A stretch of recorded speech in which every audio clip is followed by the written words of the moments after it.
안녕하세요. 구리한 양한 의원입니다. 허리 통증이 계속되면 제일 헷갈리는 질문이 이거죠.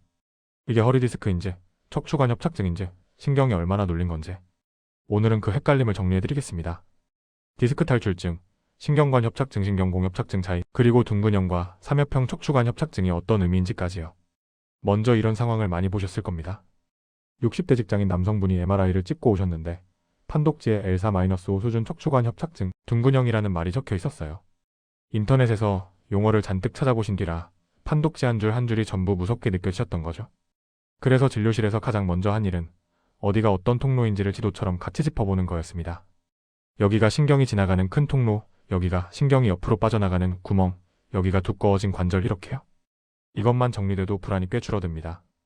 그럼 본격적으로 정리해보겠습니다. 허리 쪽에서 자주 듣는 이름이 5가지입니다. 첫째, 디스크 탈출증, 흔히 말하는 허리 디스크입니다. 디스크가 한쪽으로 튀어나오면서 바로 옆 신경을 눌러 통증이나 저림을 만드는 경우입니다. 둘째, 신경관 협착증입니다. 신경 다발이 지나가는 큰 통로 자체가 전반적으로 좁아진 상태를 말합니다. 셋째, 신경공협착증입니다. 큰 통로에서 좌우로 뻗어나가는 신경이 빠져나가는 구멍, 그 구멍이 좁아진 상태입니다. 넷째, 디스크 내장증입니다. 디스크가 크게 튀어나오진 않았는데 디스크 안쪽에 균열이나 염증이 생겨 통증을 유발하는 경우가 있습니다. 다섯째, 척추후관절염, 후관절증입니다. 뒤쪽에 작은 관절이 닳고 두꺼워지면서 통증도 만들고 경우에 따라 협착에도 영향을 줄 수 있습니다. 중요한 포인트는 이겁니다. 현실에서는 이 병명이 하나만 딱 있는 경우가 오히려 드물고 여러 개가 섞여 있는 경우가 많습니다. 그래서 디스크냐 협착이냐를 단정하기보다 증상 패턴을 먼저 보는 게 도움이 됩니다. 그럼 협착 쪽을 조금 더 의심하게 만드는 패턴을 말씀드릴게요. 허리도 아프지만 다리 쪽 저림시림 타는 듯한 통증이 더 두드러진다. 오래 서 있거나 걸을수록 다리가 뻐근해지고 잠깐 앉아 쉬면 좀 나아진다. 허리를 뒤로 젖히면 더 불편하고 허리를 약간 굽히면 오히려 편하다.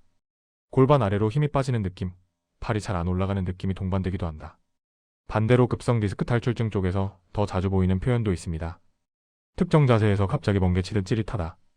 기침이나 재채기 할 때 허리나 다리 쪽으로 전기가 통하듯 아프다. 다만 이것도 겹치는 경우가 많기 때문에 MRI나 신경검사로 구체적인 상태를 확인하는 게 필요합니다. 이제 많은 분들이 궁금해하시는 둥근형이냐, 삼엽형이냐 이야기로 넘어가겠습니다. 신경관 협착증은 척추관 단면의 모양에 따라 둥근형 라운드 타입, 삼엽형 트라이앵귤러 타입으로 나누어 설명하기도 합니다. 먼저 둥근형 신경관 협착증입니다. 말 그대로 신경이 지나가는 통로가 전체적으로 둥글게 고르게 좁아지는 형태입니다. 디스크가 조금 튀어나오고 후관절이 두꺼워지고 인대도 두꺼워지면서 전체적으로 고루 좁아지는 경우가 많습니다. 그래서 양쪽 다리가 비슷하게 저리거나 당기는 느낌으로 나타나기도 합니다. 다음은 삼엽형, 삼각형 신경관 협착증입니다. 단면이 삼각형처럼 보이면서 한쪽이 더 꺾여 들어간 형태로 설명됩니다. 한쪽 후관절이 더 많이 두꺼워지거나 한쪽 디스크가 더 튀어나오면서 협착이 특정 방향으로 집중되는 경우가 많습니다. 이런 경우 한쪽 다리만 더 심하게 저리거나 특정 방향으로 허리를 돌릴 때 증상이 두드러지는 식으로 느끼기도 합니다. 여기서 현실적인 포인트 하나 더요. 신경관 협착증, 그러니까 중심의 큰 통로가 좁아진 것과 신경공협착증, 옆으로 빠져나가는 구멍이 좁아진 것이 함께 있는 경우가 흔합니다. 그래서 판독지에는 유튜브 척추관 협착증이라고 묶어서 적히는 경우도 많습니다. 헷갈리실 땐 이렇게 기억하시면 좋습니다. 큰 통로가 좁아지면 신경관 협착증, 옆으로 빠져나가는 구멍이 좁아지면 신경공협착증, 둘이 복합적으로 좁아지면 척추관 협착증으로 묶여 불리기도 한다. 그럼 한의학적으로는 이런 통증과 저림을 어떻게 보느냐? 한의학에서는 허리 통증과 다리 저림을 요통, 비증의 범주로 보면서 신과 간의 허약, 기혈순환의 장애, 근육과 인대의 만성 긴장과 염증이 복합적으로 쌓인 결과로 이해합니다.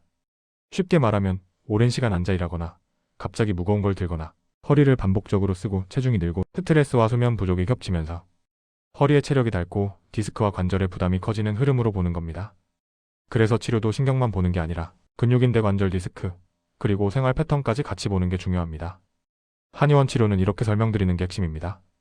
구조를 단기간에 원래처럼 되돌린다가 아니라 통증과 염증을 줄이고 신경 압박을 덜 예민하게 느끼게 만들고 주변 근육과 인대를 안정시키고 일상 기능을 회복하는 것을 목표로 합니다. 저희 구리 한양한 의원에서는 보통 이런 순서로 접근합니다. 첫째, 진찰과 초음파 등을 통해 상태를 확인합니다. 허리 주변 근육과 인대의 두께, 염증 소견, 디스크 주변 통증 유발점, 후관절이나 천장관절 부위 압통 등을 확인해서 어디를 중점적으로 봐야 할지 좌표를 잡습니다. 둘째, 침, 약침, 피로시, 도침 치료를 병행합니다. 신경을 자극하는 주변 조직의 긴장을 풀고 디스크 내장증이나 호관절염 소견이 강한 부위에는 염증과 부종을 가라앉히는 방향의 약침을 사용하기도 합니다. 도침을 쓰는 경우에도 과장해서 설명하기보다 단축된 조직의 유착을 풀어주는 보조적인 역할로 이해하시면 좋습니다. 셋째, 추나요법을 통해 관절 가동성과 균형을 돕습니다.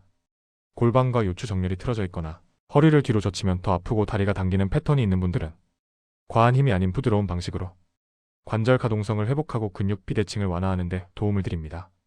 넷째, 필요하면 한약 치료를 함께 봅니다.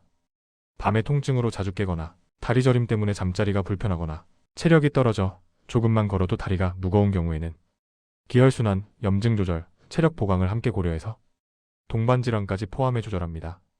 그럼 경과는 무엇으로 보느냐? 협착 쪽에서 가장 중요한 지표는 걷기 거리입니다. 예를 들어 처음에는 100m만 걸어도 당겨서 마트를 한 바퀴 돌기 힘들었는데 치료와 관리가 같이 들어가면서 쉬었다 가면 전보다 낫다, 걷는 거리가 늘었다, 이렇게 변화가 나타나는 경우가 있습니다. MRI 사진이 당장 바뀌지 않아도 실제 몸 상태와 일상 기능은 좋아질 수 있다는 점을 꼭 말씀드리고 싶습니다. 사람마다 경과는 다르고 속도도 다르지만 사진 한 장으로만 절망할 필요는 없다는 뜻입니다. 마지막으로 집에서 할 수 있는 생활 관리 팁을 정리해드리겠습니다. 첫째, 한 번에 오래 걷기보다 나눠 걷기입니다. 30분이 힘들면 10분씩 3번, 5분씩 6번처럼 총량을 나눠보세요. 둘째, 허리 과신전, 측 뒤로 꺾는 동작을 줄여보세요. 머리 감을 때 허리를 젖히는 자세, 싱크대에서 허리만 꺾어 설거지하는 자세는 피하고 무릎을 약간 굽혀 허리를 보호하는 습관이 도움이 됩니다. 셋째, 골반과 코어 운동을 꾸준히 해보세요. 누워서 하는 브릿지처럼 가벼운 코어 안정 운동은 허리를 지지해주는 근육을 키우는 데 도움이 될 수 있습니다.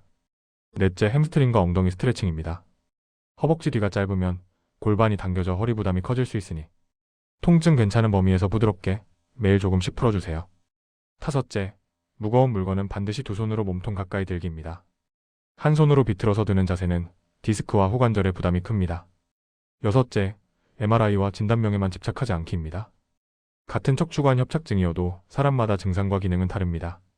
사진은 참고자료고 지금 내가 얼마나 걷고 얼마나 잘 자는지가 더 중요한 지표가 될 수 있습니다. 정리하겠습니다. 디스크 탈출증, 신경관 협착증, 신경공협착증, 디스크 내장증, 후관절염.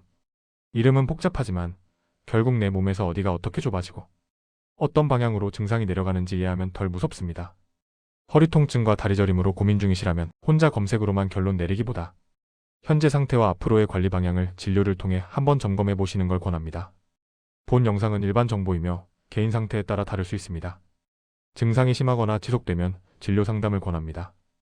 또 갑작스러운 근력 저하, 대소변 이상, 감각 소실, 큰 외상 이후 통증 악화, 휴식에도 지속되는 야간 통증 같은 신호가 있으면 지체하지 말고 진료 또는 응급 평가를 받으세요.